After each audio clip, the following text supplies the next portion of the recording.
I'm not really wild about being old enough to be a member of AARP. I can still remember when Wanda was about to turn 50. She started getting things in the mail, wanting her to join AARP. And I didn't want her to join. I guess to me that just seemed like turning the corner. And I guess I felt like we'd stay young forever. But she did join. And when I got old enough, we got a family membership.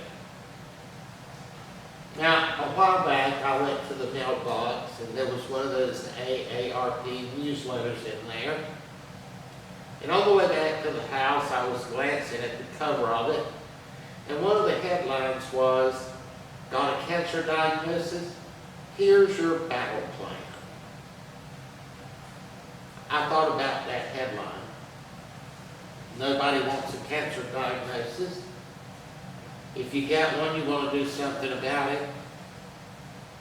Whether the treatments that you take actually do help you is sometimes a moot point, but they do help you avoid a feeling of helplessness. You may be taking a treatment that ends up not helping you. Maybe ends up killing you before the cancer would have. But either way, at least you're not just sitting there doing nothing. At least you're doing something. Nobody likes to feel helpless. I think that's one of the worst feelings a person can have, is feeling helpless. We don't want to feel like we're buffeted around by forces beyond our control. We don't want to feel helpless in the face of things happening. Seeing things happening that we know are not right, that we know are wrong, yet powerless to change them. But yet it's just a fact of life that sometimes there are things we can't do anything about, and sometimes there are things we can't change. But yet there may be more things we can change than we think. I'm going to read you a smattering of things Jesus said. Do unto others as you would have them do unto you. Love your neighbor as you love yourself. Love your enemies. Bless those who curse you. Do good to those who hate you. Pray for those who spitefully use you and persecute you. Judge not. Give to him who asks you, and from him who wants to borrow, do not turn away. If you bring your gift to the altar, and there remember that your brother has something against you, leave your gift there and go. First be reconciled to your brother, and then come and offer your gift. Forgive us our trespasses as we forgive those who trespass against us. Frankly, some of the things that Jesus taught sound unreasonable, unworkable, and unrealistic. But maybe we're just not looking at them in the right way. At first glance, none of these have to do with being helpless, as we would think. But maybe we need to look at them differently. How do we usually look at those things? One way we could look at them are rules that we're supposed to follow. God has written rules that he wants us to live by, and we're supposed to live by those. If we don't, God will hold us accountable one day. The reason we're supposed to live by those rules is very simple. Because God said to. That's the reason. Because I said to. If we don't, God will get mad at us. So the main reason you follow the rules is because God said he would get back at you if you didn't. Do this or I will do that. So that's the reason you follow the rules. If we don't, God will be mad at us. I think that's the wrong way to look at these things. And to develop that, I want to go back to something we've talked in here before, and something that's vital to think about. when we hear a passage from the Bible, we may not realize it, but in our minds we interpret it according to our pre-existing beliefs. The beliefs we already have. We bring our beliefs to the Bible as we read it. We do not read from a blank slate. We always bring our own beliefs to there, and it is those beliefs that dictate how we interpret what we see, hear, or read in the Bible. Now, some of our pre-existing beliefs come from what we've heard other Christians say. We hear other Christians say, well, such and such a passage means this. Or maybe some big-name preacher or author, Dr. So-and-so, or whatever woman it is that does all these Bible studies and all. This is what she says, so this has got to be right, you know. Some of our pre-existing beliefs, we can't pin down where they came from. We just know we've always been told that. Well, I've always been told so-and-so. So when we go to the Bible, we filter it through the lens of our pre-existing beliefs about Christianity. We've always heard or been told that this means this, and we don't need to ever think about it any differently. We already know it means this right here. That's the right way. Now, we all do that. Every one of us. I do that too. So some of the baggage we bring when we read the Bible consists of that which we've been told about Christianity. But there's another pre-existing belief that we bring to the Bible, and that is about how the world works.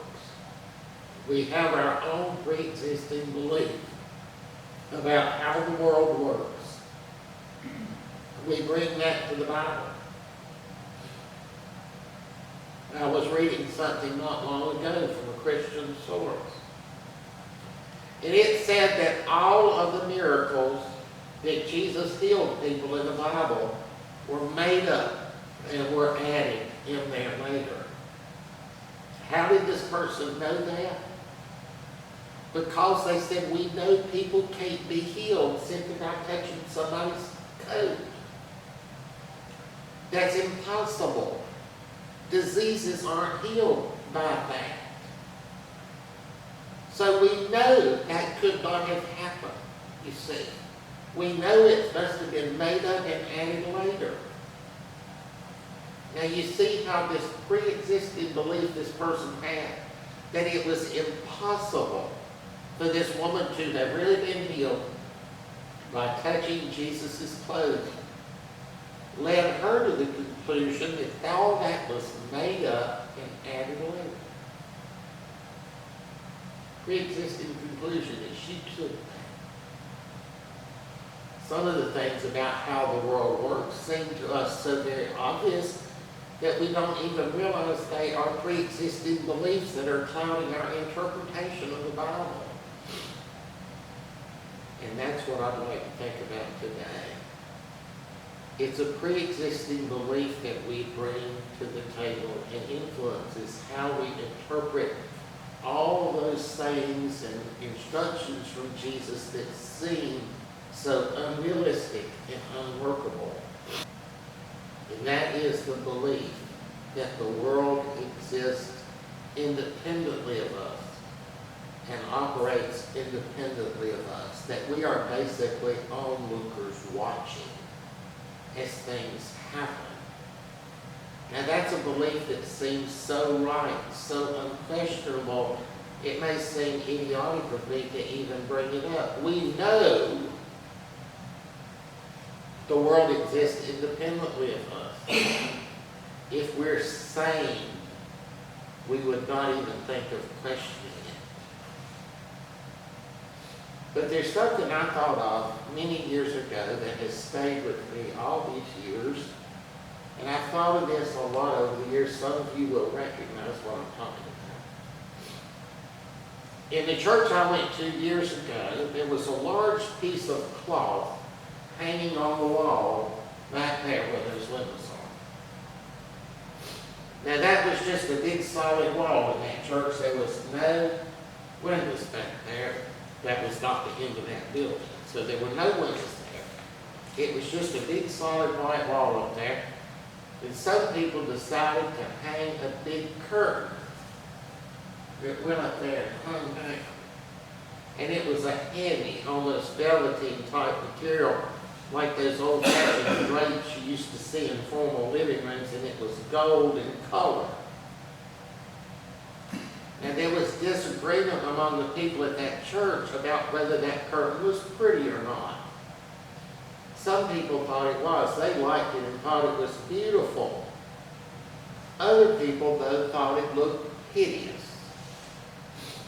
Now, my opinion on it was neutral. I could live with it, or, it was fine with me. It didn't matter whether I was neutral on it, But that got me to think about something. I knew what the color of gold on that curtain looked like to me. But I could have no idea what it looked like to anybody else. You can say, well, gold is gold. It looks the same to everybody. But you don't know that that's the case. You don't know. This looks blue to me. I know what that looks like to me. I don't know what that looks like to you.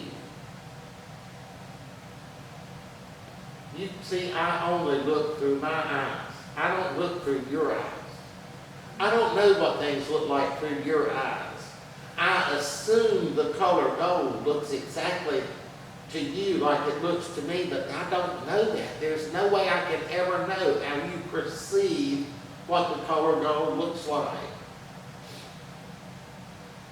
And that may be why some people love that curtain back there, while other people wanted to take it down. So I want to suggest the possibility. Maybe the world mirrors what's inside us. Maybe it's not that the world out there exists independently of us. Maybe it mirrors what's inside us. And maybe that's what those seemingly unrealistic sayings of Jesus was trying to tell us. Maybe he was trying to tell us is that the outside world will mirror what's inside you. I know that sounds weird, but stop and consider it. Just think for a minute. Jesus lived in a time when there were a lot of injustices in society. The world was very cruel back then. Inhumane punishments were common. Cruelty was common. Society was crooked, and it was cruel. And yet Jesus said not one word against any of those things. He never talked about going out and righting social injustices. He never talked about having governments that respect basic human rights. He never talked about societal injustices. What he talked about was how you live your own personal life. And that has baffled people. And people have gone to great lengths to try to create more or less excuses for why Jesus did not address the societal ills of his day. Maybe we don't need to make excuses. Maybe he didn't need to address them. Because maybe what he was trying to tell us was that the world mirrors what's inside us. And if we want good in the world, we first have to have good inside us. If we want good in the world, then we as a group must have good inside us. And the world will mirror us. Jesus told us to be forgiving, peaceful, pleasant, loving, giving, generous, and to get along with each other. Maybe what he was trying to tell us is that if we want the world to be a humane place, forgiving place, a peaceful place, a pleasant place, a place of generosity and love, a place where people get along. And it's got to begin inside each one of us. And if it's inside each one of us, the world will mirror that. Jesus told us to forgive others. Why? Because people who do not forgive cannot create a world where people are forgiven. They create a world where grudges and revenge are the rule, where everybody's trying to pay each other back and get even. Strike out, make them pay. Jesus told them not to judge. Why? Because people who judge cannot create a harmonious world. People who judge create a world of finger pointing and blame. Jesus told us to make amends with people we don't get along with. Why? Because people who do not get along with each other cannot create a pleasant world. They create a world where there is constant fussing, bickering. Jesus said, "Blessed are the peacemakers." Why? Because people who are angry cannot create a world at peace. People who are angry create a world full of strife. A world where people divide themselves up into groups that are constantly at each other's throats. Jesus told us to give to him who asks. Why? Because people who are selfish cannot create a world where the needs of others are met. People who are selfish create a world where many go without. Jesus told us to love our enemies. Why? Because people who hate cannot create a world in which there is concord among people, a world that is pleasant to live in. People who hate create a world where there is constant bitterness, battering, discord, a world where there is constant fighting and constant fear. Ask yourself what you see in the world today. Grudges, revenge, get even, strike back, finger pointing and blame, fussing, bickering, anger, selfishness, hate, fighting, and fear. Why do we see that? It's because we have people who do not forgive, people who judge, people who hold grudges, people who are arrogant, people who hold themselves up to be the pinnacle of righteousness, people who hate. And when we put all that together, is any wonder we have created the world we have today? What kind of world do you want to live in? Do you want to live in a world where there is constant finger pointing and blame, where there is constant fussing, constant negativity, where people are divided into groups that are constantly at each other's throats, where people go without the basic necessities of life, where there is constant fighting, constant fear, constant hate? Is that not the world we live in? The world, is that not it?